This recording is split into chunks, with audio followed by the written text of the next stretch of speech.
Hey guys, it's Erin, and today I'm coming at you with a story time. It's not going to be a funny one, it's definitely going to be a serious one. And before I get into this story, as you may be able to tell from the title, it does have to do with me talking about my suicide attempt. So there is a trigger warning. If you are sensitive to this kind of stuff, you can go ahead and click off.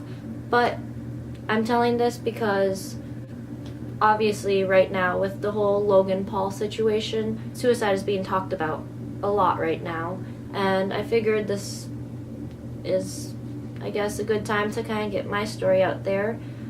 Am I comfortable with telling this? Not completely yet, but could this story help someone else out there? Absolutely. So that is why I am telling this story today. And if you or someone you know is struggling with depression, suicidal thoughts, any of that, I'm going to have all the suicide hotlines linked down below as well. So starting at 13 years old, that's when I started harming myself. And by the time I was 14, I was officially diagnosed with depression, anxiety, and borderline personality disorder. But the story is about my most severe suicide attempt, I guess.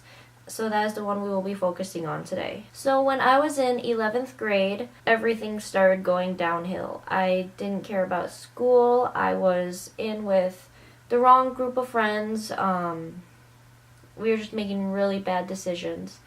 And eventually it just got to me. I knew I was not in a happy spot in my life. And I didn't care anymore. I just wanted it to be done. I didn't really feel like I had anything to live for. I just wanted it to end. So one night, I started running water to take a bath, and I went to my parents' room and I stole a bottle of Tylenol. And I had some Xanax as well. And I ended up taking the mixture of a bunch of Xanax and Tylenol pills. Altogether, I think I swallowed upper 80 so pills, and after that, my memory is kind of shot, but I will tell you as much of what I can remember as possible, and my experience and all that stuff. So shortly after I was done with all the pills, I dried off from my bath. I texted my two friends, and I was like, hey guys, will you please come over? I didn't really specify why, I just told them to come over. I really needed them, so they came over and we just kind of hung out for like an hour, and I told them I took some pills, but I didn't tell them how many, so they just thought I was like having a really bad night. I was trying to self-medicate, which is not something you should rely on doing. Please do not follow my example. Do not self-medicate. It is not good for you. But they just thought I was doing that, so eventually my parents kicked them out. They're like, hey, Erin has to go to bed. Apparently she's really loopy. I don't know what's going on with her, but you guys need to leave.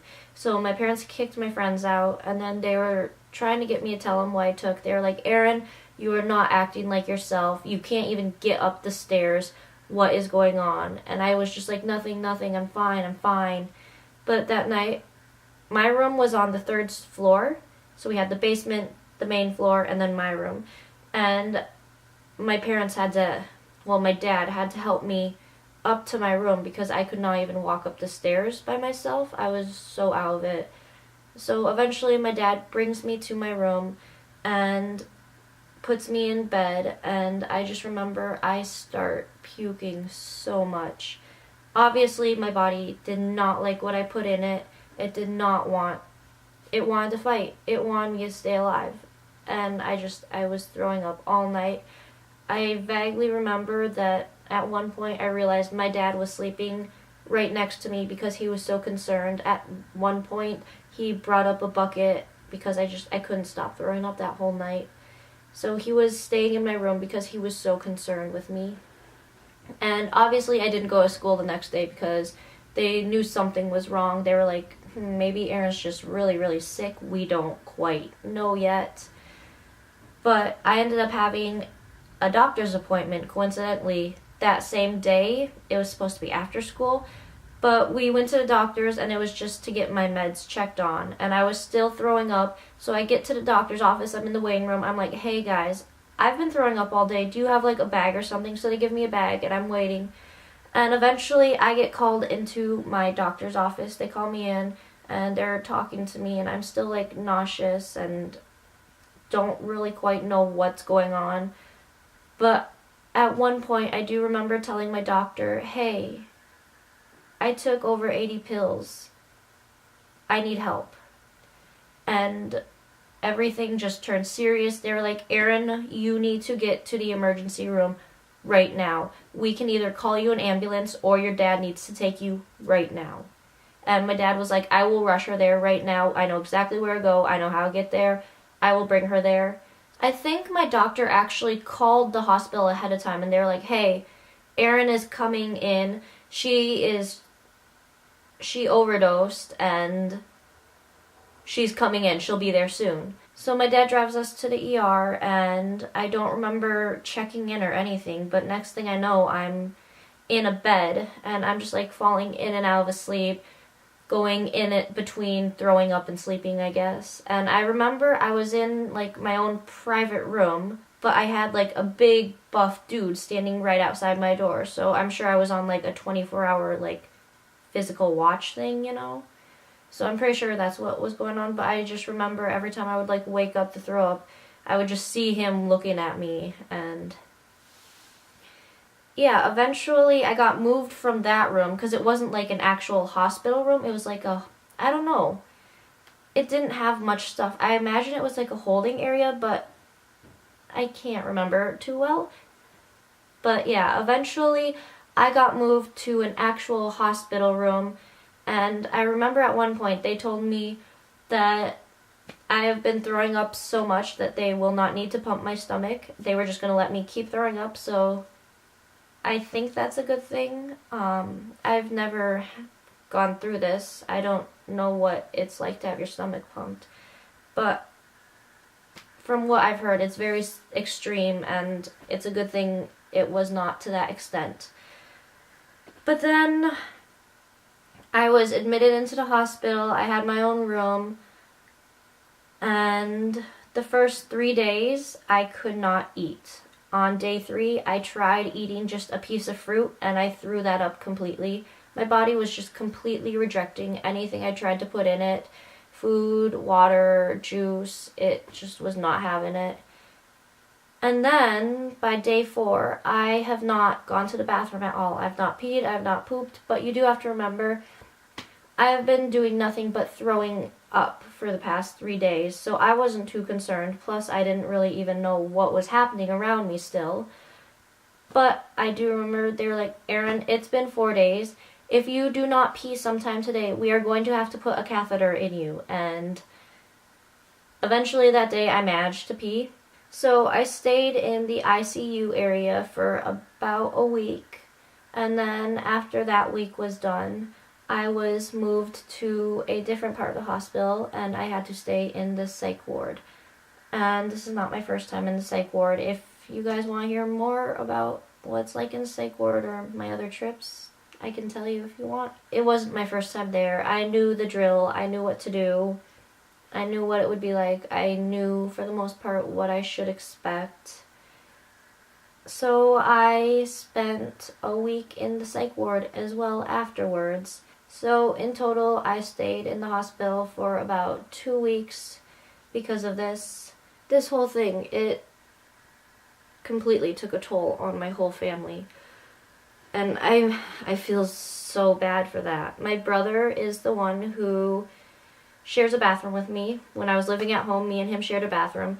And that night, when I drew that bath, I also was physically hurting myself. And I guess there was just kind of like a lot of blood left over in the bathtub, and my brother's the one who found that, and that terrified him. My dad, he is a stay-at-home dad, so he wasn't missing work or anything for this, but that whole week that I was in ICU, he did not leave my side. Like, yes, he went to go get me food, he went home to go change clothes, but every single night he slept on the couch in my room, like in my hospital room, to watch over me because he was so worried about me. And then this stressed my mom out so much that she wanted to just be home, spend time with family, kind of get back on track with how our family life's supposed to be, so she ended up quitting her job. She's back at work now because she missed working so much, and things are better. But yeah, this whole thing, it really hit my family hard, and I feel terrible I put them through all of that. So the point of me telling my story is because I know that I'm not alone. I know other people go through this. Other people actually succeed in committing suicide. There are many people who attempt suicide. There are so many people, both guys and girls, who feel alone, like they have no one to talk to, and the only answer is suicide. But I'm here to tell you, suicide is not the answer. I thought it was. I was so desperate to just leave this earth. I didn't want to be around anymore, and I tried leaving. And here I am, 4 years later, and I'm so glad I'm still here. I have a wonderful family.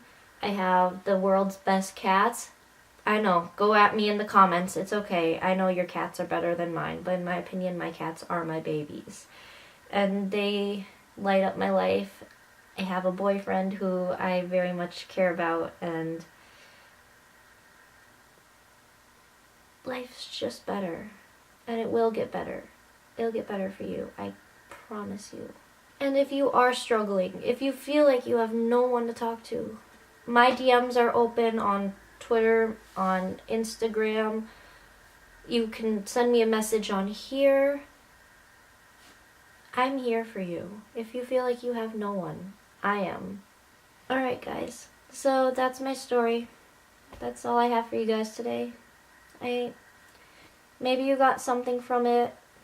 Maybe it helped you in some way. Maybe you feel a little less alone. I love you all so much. You are all so, so, so loved by not only me, but so many people around you. And I hope you guys have a great day.